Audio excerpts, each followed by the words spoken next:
नमस्कार, क्या हाल चाल है? सब ठीक हैं? बहुत बढ़िया, बहुत बढ़िया। अपना और अपने को ख्याल रखो, जब टाइम मिले तो वीडियो जरूर देखो। देसी देख, फिगर ब्रेक, और लागला पेट बिल्कुल देसी अंदाज में। मैं विपिन बेबाक और मेरे सामने पत्रकार शादाब रिजवी। जय हिंद, जय भीम, सत श्री अकाल, आदाब। मेरा नाम है शादाब।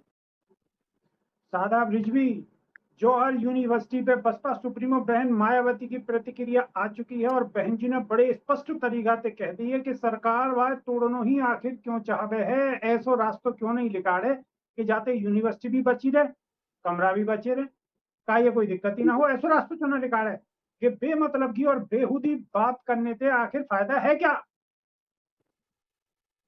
बिल्कुल, देखिए, भले ही बसपा सुप्रीमो ने बसपा शासन काल में यूनिवर्सिटी को लेकर के आवाज उठाई थी और यूनिवर्सिटी को लेकर के विरोध जताया था, लेकिन जब यूनिवर्सिटी बन चुकी है तो उस वक्त में बसपा सुप्रीमो बहन मायावती ने एक अच्छी सोच का प्रतीक मानते हुए और बताते हुए कि देखिए, इस देश के अंदर, उत्तर प्रदेश के अंदर सबसे ज्यादा जरूरी है जो एजुकेशन संस्थान होने चाहिए, इंस्टीट्यूशन होने चाहिए, इदारे बनने चाहिए शैक्षणिक, उनके लिए वकालत की है। और सीधे तौर पर कह दिया है कि अगर कोई कमोबेशी रह गई है तो उसे पूरा करा लिया जाए। तोड़ने का क्या मतलब है? और तोड़ने से कोई समाधान नहीं निकलता, बंद करने से कोई समाधान नहीं निकलता। इस देश के अंदर शिक्षा की अलग अगर जगानी है, शिक्षा को अगर आगे बढ़ाना है, तो भाई सीधे तौर पर इन यूनिवर्सिटीज को और आगे बढ़ाना पड़ेगा। इनको बंद करने से काम नहीं चलेगा। इस तरीके का सीधा सीधा अपना संदेश बसपा सुप्रीमो बहन मायावती ने दे दिया। बेबात। बिल्कुल बिल्कुल। अच्छा, शादाब रिजवी, एक बेटी है, बहुजन समाज की बेटी है, नेहा भारती। और नेहा जी, भारती की अगर बात आप सुनोगे तो बड़ी बेहतरीन बात है उस बच्ची की, और बहुत ही अच्छी बच्ची है और सोशल मीडिया पर बहुत जबरदस्त तरीका से वायरल है।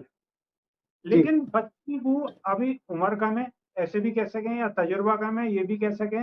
लेकिन बहन जी के नहीं है, बाकी जो विचार है वो थोड़े नेगेटिव है। क्या कहना जी, चाहोगे? देखिए, हर किसी की अपनी अपनी विचारधारा है और ये नहीं कि नेहा भारती को लेकर के हर कोई व्यक्ति आता है और आकर के अपनी बात रखता है। अभिव्यक्ति की आजादी है। बाबा साहब भीमराव अम्बेडकर ने संविधान के तहत सबको अभिव्यक्ति की आजादी दी है। और सबसे बड़ी बिल्कुल बात यह है कि मैंने खुद नेहा भारती से लगातार जितनी बार भी बातें हुई हैं, तो उनका जो झुकाव है, अम्बेडकरवादी तो वो है, लेकिन सेक्युलर विचारधारा में भी उनका कहीं ना कहीं उनकी विचारधारा मिलती है और कांग्रेस की तरफ को भी झुकाव नजर आता है। तो इसलिए अगर वो कहीं ना कहीं उनकी व्यक्तिगत राय है, इससे किसी को कोई विरोध नहीं होना चाहिए। अपनी हर किसी की व्यक्तिगत राय है। जरूरी नहीं है कि आपके सुर में सुर हर कोई व्यक्ति मिलाए। अगर हर कोई व्यक्ति आपके सुर में सुर मिलाने लग जाएगा तो फिर वोट ही क्यों डलेंगे? फिर इसके देश के बिल्कुल अंदर लोकतंत्र भी कहाँ बचेगा? हर किसी को बिल्कुल। अभिव्यक्ति की आजादी है। इसी तरीके से नेहा भारती ने अपनी बातें बताई है। किसी को पसंद आएगी, किसी को ना पसंद आएगी, तो इतना बड़ा मुद्दा बनाने वाली कोई बात नहीं है। बिल्कुल सादा भी, एक बात और भी हो सकती है कि बहन जी भाई, जो नेहा भारती है उस बेटी की उम्र बहुत ज्यादा तो अभी है नहीं। हो बिल्कुल, अभी सकता नई है उम्र बहन की जी के लड़की। कार्यकाल की, बहन जी ने जो कार्य किए हैं, बहन जी ने जो मतलब एक तरीके से कहें तो तपस्या की है, शायद उसकी जानकारी ना हो। ये भी तो हो सकता है अभी जानकारी ना हो। देखिए, सबसे बड़ी बात यह है कि बसपा को लेकर के भ्रामक खबरें बहुत फैलाई जा रही है। तमाम आप जी देख रहे होंगे मीडिया चैनल और बहुत सारे बहुजन समाज के चैनल और सोशल मीडिया पर तरह तरह की भ्रामक खबरें फैलाई जा रही हैं। कुछ लोग स्टिंग करने में लगे पड़े हैं, कुछ लोग बदनाम करने की साजिश में लगे पड़े हैं। हालांकि बहुत सारे लोगों की बातों का जवाब बसपा सुप्रीमो बहन मायावती ने दे दिया है। कई बार प्रेस कॉन्फ्रेंस करके दिया है, तो कई बार ट्विटर के माध्यम से दिया है। लेकिन बदनाम करने की साजिशें लगातार चल रही है। विरोधी हमेशा सक्रिय नजर आ रहे हैं। तो इस बात का ये जीता जागता सबूत है कि कहीं ना कहीं बहुजन समाज पार्टी से अब डर सताने लगा है। विरोधियों के अंदर खलबली मच गई है। हर कोई व्यक्ति चाह रहा है कि बहुजन समाज पार्टी की बातों को ना किया जाए और बहुजन समाज पार्टी को बदनाम करने के लिए हरचंद कोशिश की जा रही है। लेकिन अब आप देखिए, जितनी उनकी बातें थी वो अपने आप ही टूटती नजर आ रही हैं। वो सारा जो उन्होंने जाल बुना था, उनका मकर जाल खत्म होता नजर आ रहा है। लोग बाग ये कह रहे थे, कहाँ गए आकाश आनंद, कहाँ गए आकाश आनंद। अब देखिए, सबसे पहले आकाश आनंद आ चुके हैं। लोग कह रहे थे कहाँ चली गई बहुजन समाज पार्टी, कहाँ चली गई बहुजन समाज पार्टी। बहुजन समाज पार्टी ने सबसे पहले प्रत्याशियों की घोषणा करके बता दिया है। लोग कह रहे थे कि भाई 9 अक्टूबर के बाद कोई रैली नहीं होगी। अब लगातार ताबड़तोड़ रैलियां उत्तर प्रदेश के अंदर करके बहुजन समाज पार्टी ने, उनको भी, जो विरोधी थे उनको भी मुंह तोड़ जवाब दिया है, करारा तमाचा मारा है। तो इसी तरीके से बहुजन समाज पार्टी अपने विरोधियों को जवाब देने का तो काम कर ही रही है। लेकिन एक जो प्रोपगेंडा चला जा रहा था बहुजन समाज पार्टी के खिलाफ बेबाक जी, कि बहुजन समाज पार्टी आखिर कहाँ है, तो बसपा ने अपने आप जुबानी जंग ना लड़के, कथनी ना करके करने में बिलीव किया है और करके दिखा दिया है। और इसी समय आप देख रहे होंगे कि आकाश आनंद को लेकर के कितनी बड़ी खबरें समाज के बीच में चल रही थी कि आखिर आकाश आनंद कब आएंगे, आकाश आनंद को आखिर क्यों नहीं उतारा जा रहा है वो कौन सा समय होगा जब आकाश आनंद को बाहर निकाला जाएगा। अब देखिए 10 अगस्त को आकाश आनंद आपके बीच में आ रहे हैं। 10 अगस्त को इस देश के तमाम नागरिकों के बीच में, बहुजन समाज के बीच में बड़ी हुंकार के साथ आकाश आनंद आ रहे हैं। हाथरस के सादाबाद विधानसभा से शंखनाद हो रहा है और आकाश आनंद आकर के ये बताना चाहते हैं उन लोगों को, बहुजन समाज के, कि भाई मैं कहीं नहीं गया था, बल्कि पार्टी की नीतियों को, उनके नीतियों के साथ साथ उनके कार्यकर्ताओं में जोश भरने का काम कर रहा था और अब आपके बीच आ रहा हूं। हाथरस की सादाबाद सीट तय कर ली गई है, 10 अगस्त की तारीख तय हो गई है। 10 अगस्त को प्रत्याशी की घोषणा आकाश आनंद के मुंह से ही होगी जनता के बीच में। और आकाश आनंद के बहुत सारे कार्यक्रम लगे हुए हैं, पूरे कार्यक्रम आपको बताऊंगा। समाज के साथियों, 10 अगस्त को सादाबाद हाथरस की विधानसभा में आकाश आनंद का कार्यक्रम है, वहां से शंखनाद हो चुका है।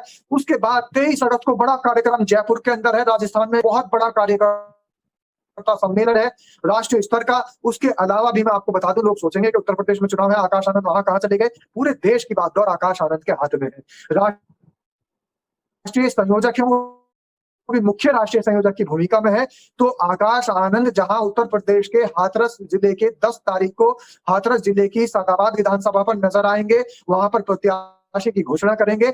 साथ ही ये भी अंदर की बात मैं आपको बता रहा हूं, जब वहां पर राजस्थान में कार्यक्रम होगा, उसके बाद आपके गौतम बुद्ध नगर के बिल्कुल करीब में ही, नोएडा के बिल्कुल करीब में ही जेवर पर भी एक बड़ा कार्यक्रम होने की सूचना आ रही है।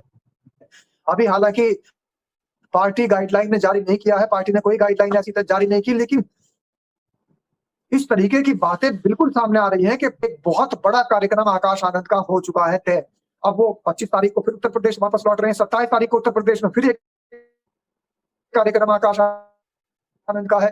तो लगातार इतने सारे कार्यक्रम है, ताबड़तोड़ कार्यक्रम आकाश आनंद के उत्तर प्रदेश में लगे पड़े हैं, पूरे देश में लगे पड़े हैं।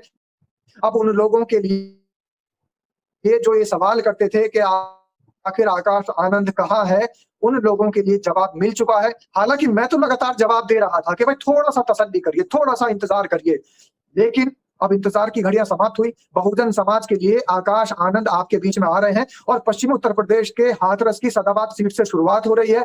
उसके बाद में अलीगढ़ में कार्यक्रम होगा, उसके बाद आगरा में कार्यक्रम होगा, मथुरा में कार्यक्रम होगा, मेरठ में कार्यक्रम होगा। पश्चिमी उत्तर प्रदेश के मैं आपको इसीलिए गिनवा रहा हूं, बुलंदशहर में भी कार्यक्रम है आकाश आनंद का, मुजफ्फरनगर में भी आकाश आनंद का कार्यक्रम है, सहारनपुर में भी आकाश आनंद का कार्यक्रम है, बिजनौर में भी आकाश आनंद का कार्यक्रम है, मुरादाबाद भी सबसे अधिक कार्यक्रमों के कयास लगाए जा रहे हैं। और यही वजह मानी जा रही है विभाग जी के बसपा पहले अपने पारंपरिक जो उनका वोट बैंक है वो उसको साधने की कोशिश कर रही है। दलित और मुस्लिम जो गठजोड़ है, समीकरण है, उसको मजबूत करना बहुजन समाज पार्टी चाहती है। इसीलिए आकाश आनंद के कार्यक्रम उसी हिसाब से लगाए गए हैं। पश्चिम उत्तर प्रदेश के अंदर उन सीटों पर आकाश आनंद के कार्यक्रम सबसे पहले लगाए गए हैं जहां नजर आ रहा है, क्योंकि 2007 के फॉर्मूले को अपग्रेड करके इस बार बहुजन समाज पार्टी समाज के बीच में उतर रही है। 2007 का फॉर्मूला क्या था? वही फॉर्मूला था, सोशल इंजीनियरिंग वही वाली थी, जिसमें दलित भी है, जिसमें मुस्लिम भी है, जिसमें सर्व समाज को साथ में साधने की कोशिश की गई है। बरेली की आप बात कर लें, बदात कर लें, इन क्षेत्र में दम है, वहां पर भी आकाश आनंद नजर आएंगे। और सबसे बड़ी दिलचस्प बात यह है कि जितने प्रत्याशियों की घोषणा हो रही थी, अभी वहां के जो मंडल प्रभारी थे या और जो बड़े नेता थे वो कर रहे थे, अब आने वाली कार्यक्रमों में बहुजन समाज पार्टी के प्रत्याशियों की जो घोषणा होगी वो आकाश आनंद ही करते आपको नजर आएंगे। तो आकाश आनंद की अब इंतजार की घड़ियां खत्म हुई। आकाश आनंद गाजीपुर में भी आपको नजर आएंगे, जौनपुर में भी नजर आएंगे, वाराणसी में भी नजर आएंगे, गोरखपुर में भी नजर आएंगे और आसपास के तमाम जिलों के अंदर संगठनात्मक कार्यक्रम होने की चर्चा बड़ी तेजी से फैल रही है। और जहां पर ब्राह्मण और अन्य जो जातियों के वोट हैं, उन नेताओं को जोड़ने की रणनीति में भी काम करने के लिए आकाश आनंद तत्पर नजर आने की बातें हो रही है। और बड़े जो चैनल हैं, चाहे वो इंडिया टुडे हो या और बड़ी मेन स्ट्रीम मीडिया हो, उन्होंने भी ये बातें दिखाना शुरू कर दी है। हालांकि लोग बहुजन समाज पार्टी की खबरें नहीं दिखाते हैं, लेकिन अब पार्टी के अंदर की मैं आपको बात बता रहा हूँ कि आखिर बहुजन समाज पार्टी के अंदर क्या चर्चाएं चल रही है। पार्टी के अंदर ये भी चर्चाएं चल रही है कि आकाश आनंद का लक्ष्य केवल कुछ रैलियां करना नहीं है, आकाश आनंद का लक्ष्य तो कुछ और है। आकाश आनंद का लक्ष्य कुछ बड़ा है। जो लोग ये कह रहे थे कि रैलियों के अंदर नजर नहीं आ रहे हैं, आकाश आनंद की रैलियां होनी चाहिए। बहुजन समाज के मेरे तमाम साथी क्रांतिकारी योद्धा इंतजार कर रहे थे कि भैया आकाश आनंद की रैलियां कब होगी, लेकिन लक्ष्य कुछ और है। लक्ष्य क्या है? उत्तर प्रदेश के सभी 75 जिलों के अंदर संगठनात्मक दौरा होना है, कार्यकर्ताओं की बैठकें होनी है, रोड शो होने हैं और जनसभाएं होनी है, खाली रैलियां नहीं होनी है। आकाश आनंद के लिए बड़ी जिम्मेदारियां हैं। 75 के 75 जिलों के अंदर संगठनात्मक दौरा भी आकाश आनंद करेंगे, कार्यकर्ताओं के साथ बैठकें भी 75 के 75 जिलों में आकाश आनंद करेंगे और बड़े रोड शो भी शामिल हैं इस कार्यक्रम के अंदर। बड़े रोड शो भी बहुजन समाज पार्टी के कार्यक्रमों के अंदर आकाश आनंद के शामिल हैं और जनसभाएं भी इसी के बीच में होती नजर आ रही है। तो बड़ा फेरबदल बहुजन समाज पार्टी ने कर दिया। जैसे जैसे वक्त बढ़ता जा रहा है, चुनाव की तरफ समय करीब आता चला जा रहा है, उसी के हिसाब से बेबाक जी लगातार आकाश आनंद की उपस्थिति नजर आने वाली है। चारों तरफ अब आकाश आनंद ही नजर आने वाले हैं। मैंने कुछ दिन पहले कहा था कि इस बार उत्तर प्रदेश के चुनाव की जो कमान होगी, इस बार उत्तर प्रदेश की जो चुनाव की जो कह सकते हैं कि प्रचार की कमान होगी, वो आकाश आनंद उसमें बड़ी भूमिका में नजर आएंगे। और बड़ी भूमिका का एक सबसे पहला उदाहरण हाथरस के सादाबाद सीट से आपको नजर आने वाला है। 10 तारीख को तमाम समाज के साथी सादाबाद पहुंच जाए। और बेबाक जी, सादाबाद ही क्यों तय किया गया, ये भी तो एक बड़ा सवाल है जी। हाथरस की सीट ही क्यों तय की गई है? आकाश आनंद की जो ओपनिंग होगी, स्टार्टिंग होगी, जहां से वो धुरंधर बल्लेबाजी करते नजर आएंगे, चुनावी बल्लेबाजी, तो हाथरस इसलिए रखा गया है क्योंकि हाथरस के आसपास का जो क्षेत्र है, वहां पर दलित जो वोट है, मुस्लिम जो वोट है, वो बड़ा बाहुल्य संख्या में है। आप देखिए बुलंदशहर बिल्कुल करीब है, हाथरस के थोड़ी सी दूरी पर है। आप देखिए गौतम बुद्ध नगर थोड़ी सी दूरी पर है, और साथ ही अलीगढ़ का क्षेत्र जो है वो भी थोड़ी सी दूरी पर है। आगरा क्षेत्र मान के चले, वो भी थोड़ी सी दूरी पर है। तो ये एक पूरा गढ़ है बहुजन समाज के वोट बैंक का विभाग जी, जहां पर हाथरस के सादाबाद सीट से उनकी घोषणा होनी है और वहां से प्रत्याशी की घोषणा में आकाश आनंद का भी शंखनाद होना है। तो समाज के साथियों, अब इंतजार की घड़ियां खत्म हुई है। अब अपना काम आकाश आनंद बखूबी कर रहे हैं। और विभाग जी, आपकी एक लाइन कि सभी लोग, हम भी अपना काम शिद्दत से कर रहे हैं, विभाग जी और शादाब रिजवी अपना काम शिद्दत से कर रहे हैं, बसपा सुप्रीमो मायावती, आकाश आनंद अपना काम शिद्दत से कर रहे हैं। अब किसका काम बचा है?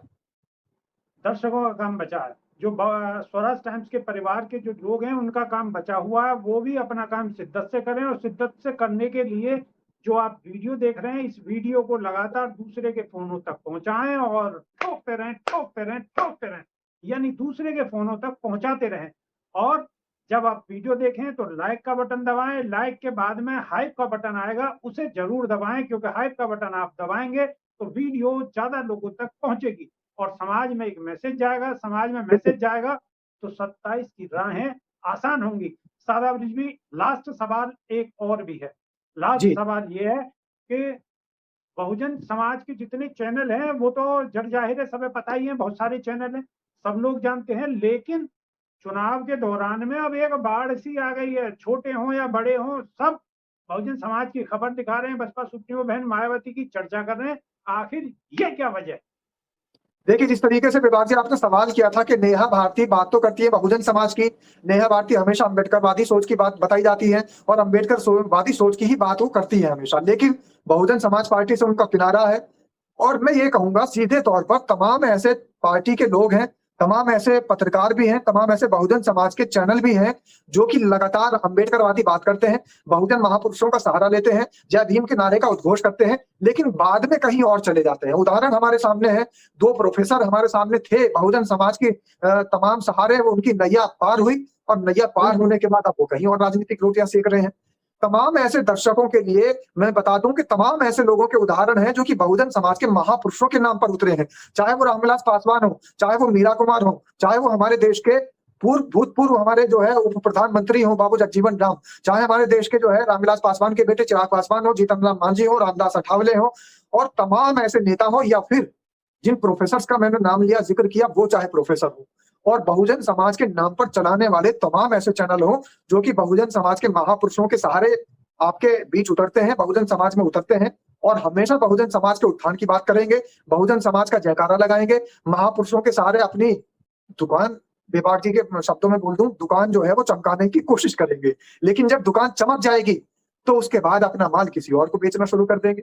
तो ये तो पुरानी परंपरा रही है विभाग जी। इसी तरीके से तमाम भी आपका कहना ये है कि जितने भी बहुजन समाज की खबरें दिखा रहे हैं, ये नई दुकानें खुल रही है, कुएं के मेंढक, यानी जिनकी नई दुकान है, वो अपनी दुकान चमकाने के लिए ये कार्य कर रहे हैं, और जैसे ही दुकान चमकेगी ऐसे ही अपना माल दूसरे को बेचना शुरू कर देंगे। दर्शकों, नीला बोर्ड मत देखना, दुकान के सामने नीला बोर्ड इसलिए लगाया जा रहा है जिससे कि बहुजन समाज के ग्राहक वहां पहुंचे। तो आपको ग्राहक नहीं बनना, मान्यवर साहब कांशीराम की बातों को याद रखना है कि जागरूक रहो, जागरूक रहो, जागते रहो, जागते रहो, सोया हुआ समाज नहीं बनना। तमाम चैनल आएंगे, जैसे विभाग जी बता रहे हैं, तमाम लोग आएंगे आपके बीच में, लेकिन आपको बहकाए में नहीं आना, सिर्फ और सिर्फ उन चैनलों की खबरें देखनी है जो तमाम सालों से आपके लिए काम कर रहे हैं। 12-13 सालों से आपके साथ में लगातार बेबाक जी काम कर रहे हैं, तमाम और ऐसे लोग हैं जो आपके साथ में लगातार काम कर रहे हैं, तो उनके चैनलों पर भरोसा करना तो बिल्कुल बनता है। लेकिन नए आए हुए बरसाती मेंढक वो अगर टटर करेंगे और नीला बोर्ड लगा करके अपनी दुकान चमकाने की कोशिश करेंगे, तो आपको पहचानना है कि कहीं वो प्रोफेसर रविकांत ना बन जाए, कहीं वो प्रोफेसर रतनलाल ना बन जाए, कहीं वो नेहा भारती के शक्ल में ना आपके सामने आए, कहीं वो चंद्रशेखर आजाद की तरह आपके बीच में ना उतरे, कहीं रामविलास पासवान की तरह ना हो, कहीं चिराग पासवान की तरह ना हो, जीतन राम मांझी ना हो, रामदास अठावले ना हो। तमाम उदाहरण है समाज के साथियों। तो इसलिए आपको पहचानना है कि आपके हक की लड़ाई कौन लड़ रहा था। आपके उस समय में जिस समय आपके ऊपर प्रताड़ना हो रही थी, उत्पीड़न हो रहा था, उस समय आपकी खबरें कौन दिखा रहा था, ये आपको जरूर देखना है और इन सब चीजों को देखते हुए ठोकते रहना है। ठोकते रहो, ठोकते रहो, ठोकते रहो, दूसरे के फोनों तक पहुंचाते रहो। नई वीडियो में फिर रूबरू होंगे। जब तक के लिए देसी देख बिगड़ ब्रेक पकड़ लाग लपेट बिल्कुल देसी अंदाज में। बहुत बहुत धन्यवाद। जय भीम, जय संविधान, जय विज्ञान। जय भीम, जय संविधान, नमो बुद्धाय।